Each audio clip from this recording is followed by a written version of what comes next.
अस्सलामुअलैकुम, मैं हूं होम्योपैथिक डॉक्टर हाफिज़ सैयद मोहम्मद ज़ियाउल कमर हाशमी। आज का टॉपिक है ब्लीडिंग पाइल्स।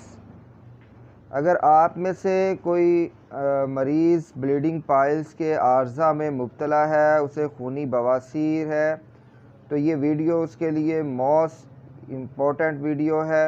इसके अंदर बग़ैर सर्जरी के मैं आपको बताऊंगा कि कैसे हम मेडिसिन्स के ज़रिए जो है वो पाइल्स का इलाज करते हैं और जिससे जो ब्लीडिंग पाइल्स हैं, खूनी बवासीर है, वो ठीक हो जाती है। तो अगर आपने अभी तक मेरा चैनल सब्सक्राइब नहीं किया तो अभी मेरा चैनल सब्सक्राइब करें, बेल आइकन के बटन को प्रेस करें, वीडियो को ज़्यादा से ज़्यादा शेयर करें ताकि आने वाली वीडियोस आप तक पहुंच सकें। ब्लीडिंग पाइल्स होती क्या है, ये शुरू कैसे होती है?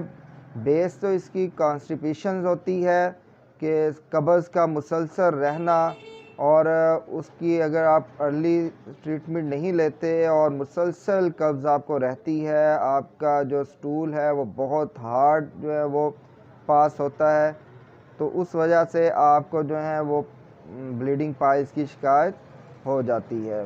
ब्लीडिंग पाइल्स जो हैं ये वीनस में जो हैं वेंस होती हैं, छोटी छोटी वेंस होती हैं, और वो किसी इन्फेक्शन की वजह से, इन्फ्लामेशन की वजह से उसके अंदर स्वेलिंग आ जाती है, सूजन आ जाती है।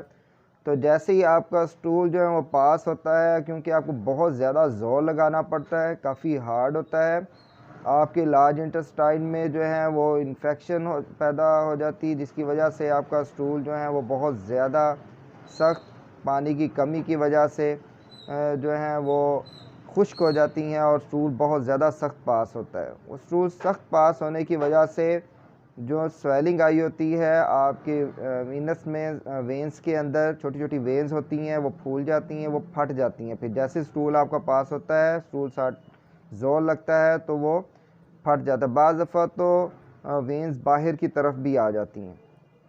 तो ये जैसे ही आप वाशरूम जाते हैं, स्टार्टिंग में तो बाज़ दफ़ा पेशेंट्स को पता नहीं चलता, उसका ब्लड जो है वो निकल रहा होता है और उसे इतना महसूस नहीं होता, थोड़ा थोड़ा।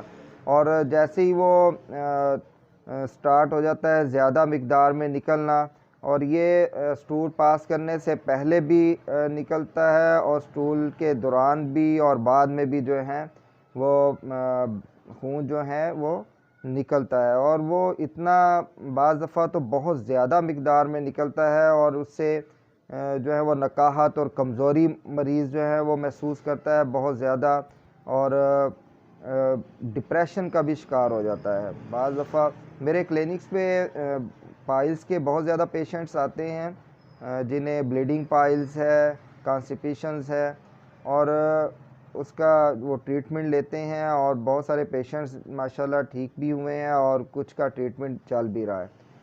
तो एक पेशेंट मेरे पास आया और वो काफ़ी देर से उसे ब्लीडिंग पाइल्स की शिकायत थी, पर वो हिचकिचा रहा था। मतलब ये एक बहुत बड़ा प्रॉब्लम है कि ये ब्लीडिंग पाइल्स के जो मरीज़ होते हैं वो स्टार्टिंग में बताते नहीं हैं, किसी डॉक्टर के पास नहीं जाते, और ख़ुद ही जो है वो उसका ट्रीटमेंट को घर के कुछ टोटके वगैरह इस्तेमाल कर लेते हैं अपने तौर पे, जो ख़ुद जान रहे होते हैं, या वो किसी के साथ शेयर नहीं करते। तो हिचकिचाने की वजह से वो उन्हें क्रोनिक प्रॉब्लम हो जाती है। एक्यूट प्रॉब्लम में तो बहुत जल्दी पेशेंट जो है वो रिकवर कर जाता है, क्रोनिक प्रॉब्लम में फिर कुछ टाइम तक जो है उसे मेडिसिन यूज़ करना पड़ती है। तो मेरे पास जो पेशेंट आया, एक वो क्रोनिक ब्लीडिंग पाइल्स का था, उसे बहुत ज़्यादा ब्लीडिंग होती थी, इवन कि वो कहीं पे नमाज़ पढ़ने मस्जिद में जाना उसके लिए बहुत मसला बन जाता था, और कहीं शादी ब्याह में, किसी तकरीबात में उसके लिए बहुत ज़्यादा मसाइल का उसे सामना करना पड़ता था, और इस वजह से वो मेंटली तौर पे भी काफ़ी डिस्टर्ब था और फेड अप था। बाज़ पेशेंट्स ऐसे हैं कि वो अपनी लाइफ से भी फेड अप आ जाते हैं, क्योंकि इतनी नकाहत और सुस्ती उनके अंदर पैदा हो जाती है। ज़ाहिर बात है कि जब मुसलसल आपका स्टूल जब पास होना है तो उसके साथ मुसलसल ब्लीडिंग निकलनी है, तो ब्लीडिंग इतनी मिकदार में निकल जाती है कि बॉडी जो है वो बहुत ज़्यादा हसास और कमज़ोरी महसूस करता है वो अपने आप में, जिस्म में। तो ये ब्लीडिंग पाइल्स क्यों होती है, इसके काजिज़ की तरफ जाते हैं। तो हमारी जो खुराक है वो इतनी हेल्दी नहीं होती, हम हेल्दी फूड पसंद नहीं करते, बाज़ारी मसाला जात चटपटी चीज़ों का ज़्यादा इस्तेमाल, ज़्यादा ऑयली चीज़ों का इस्तेमाल जो है, ये पाइल्स जो हैं उसकी शिकायत जो इससे हो जाती है।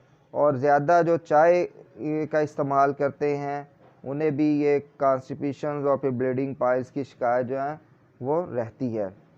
इसके साथ जो लोग फ़ास्ट फूड बहुत ज़्यादा इस्तेमाल करते हैं, फ़ास्ट फूड, और इसमें ये बर्गर, शवारमा और ये इस तरह की चीज़ें जो है एक्स्ट्रा खाते हैं, एक रूटीन से हटकर जो है वो खा रहे होते हैं। घर के खाने की बजाय बाज़ार के खाने को ज़्यादा तरजीह देते हैं, या ज़्यादा कोल्ड ड्रिंक पीने की वजह से जो है वो खाने के साथ कोल्ड ड्रिंक पीनी और गर्म और सर्द, ये जो है ये कॉन्स्टिपेशन की प्रॉब्लम पैदा करता है। फिर इससे जो है वो ब्लीडिंग पाइल्स की जो है वो शिकायत हो जाती है, क्योंकि इन्फेक्शन हो जाती है और इन्फेक्शन की वजह से जो है वो खूनी बवासीर जो है वो आना शुरू हो जाती है, उसका आर्जा लाहक हो जाता है।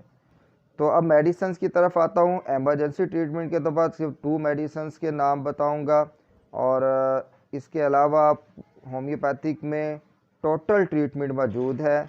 अगर आप जो हैं वो ब्लीडिंग पाइल्स के आर्जा में मुब्तला है और आपको डॉक्टर ने सर्जरी का कह दिया है, तो सर्जरी से पहले आप एक दफ़ा होम्योपैथिक ट्रीटमेंट ज़रूर करवाएं, और आप थोड़ा सा परहेज़ करेंगे इन चीज़ों से, बाज़ारी मसाला जात चटपटी चीज़ों से, फ़ास्ट फूड से, और उसके साथ अगर आप मेडिसिन का रेगुलर इस्तेमाल करेंगे तो आप सर्जरी से बच सकते हैं। और मैंने देखा है कि कुछ पेशेंट्स ऐसे भी आए हैं कि जिन्होंने सर्जरी करवाई और 4-5 साल के बाद दोबारा फिर उन्हें जो है वो ब्लीडिंग पाइल्स की शिकायत हो गई।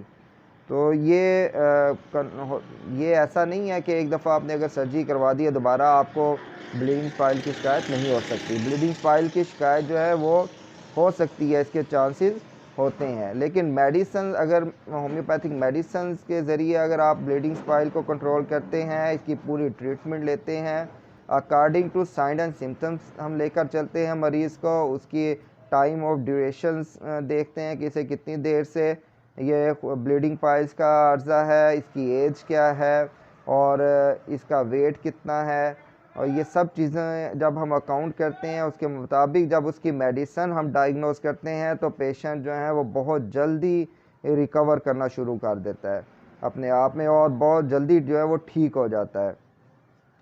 तो पहली मेडिसिन की तरफ आता हूँ। सल्फ़र मोस्ट इम्पॉर्टेंट मेडिसिन है, इफ़ेक्टिव मेडिसिन है पाइल्स के लिए, ब्लीडिंग पाइल्स के लिए। ये 1 ml में 1 डोज़ आप लें और उस दिन आपने कोई और मेडिसिन यूज़ नहीं करनी। उसके बाद नेक्स्ट डे आप नक्स वामिका 30 में 3 to 4 टाइम यूज़ करें। डायरेक्ट 2 बूंद टंग में डालें या पानी में 10 to 15 ड्रॉप पानी में डालकर आप 2 घूंट पानी में डालकर इसे पी सकते हैं। लेकिन ये वक्ती तौर पे है, जितनी देर तक आप डॉक्टर के पास नहीं जा रहे। ये अव्वल तो आपको फ़ौरी तौर पर डॉक्टर से रुजू करना चाहिए।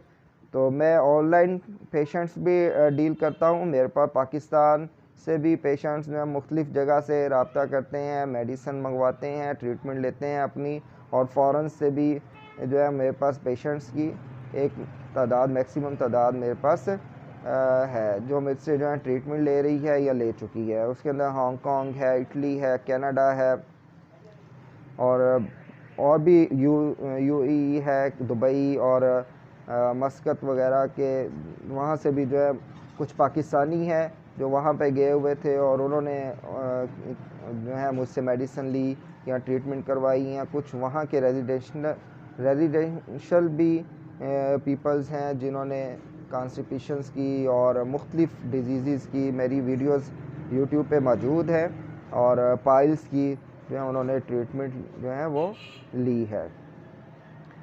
तो मैंने डिस्क्रिप्शन पे अपना नंबर भी दे दिया है। अगर कोई पेशेंट पाकिस्तान में कहीं पे भी किसी जगह पर, फॉरेन्स में कहीं भी किसी जगह पर मौजूद है तो वो ऑनलाइन अपनी ट्रीटमेंट ले सकता है।